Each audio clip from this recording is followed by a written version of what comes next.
જૂનાગઢના માણાવદરની જ્યાં લાખોના ખર્ચે થયેલા ચેકડેમના સમારકામ સામે સવાલ ઉઠ્યા છે। રાજ્યમાં મુશળધાર વરસાદે તંત્રના પોકળ દાવાઓની પોલ ખોલી દીધી હોય તેવું લાગી રહ્યું છે। જૂનાગઢના માણાવદર તાલુકાના જાંબુડા ગામમાં આવેલા ચેકડેમમાં ફરી એકવાર લીકેજની સમસ્યા સામે આવતા તંત્રની કામગીરી સામે સવાલ ઊભા થયા। સ્થાનિકોનો આક્ષેપ છે કે છેલ્લા 7 વર્ષથી ડેમમાં પાણી લીકેજ થતું હતું, જેને દૂર કરવા માટે લાખોના ખર્ચે સમારકામ હાથ ધરાયું હતું, પરંતુ કામ પૂર્ણ થયાના માત્ર 15 દિવસમાં ફરી પાણી લીકેજ થતા સ્થાનિકોમાં રોષ જોવા મળ્યો।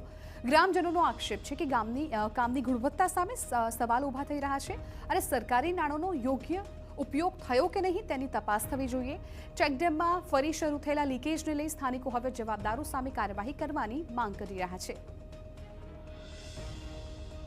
કે ખરેખર આ ડેમનું કામ સિંચાઈ વિભાગ દ્વારા રિપેર કરવા માટે આપેલ હતું કે પછી આ ડેમને લીકેજ વધારે કરવા માટે આપેલ હતું, કારણ કે 7 વર્ષથી જી ડેમ લીકેજ હતો એનાથી આ ડેમ લીકેજ વધારે અત્યારે છે।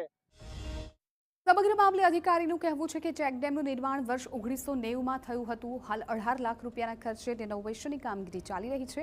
જોકે સમગ્ર મામલે લીકેજ સહિતની કામગીરી અંગે કોન્ટ્રાક્ટરને નોટિસ આપવામાં આવી છે।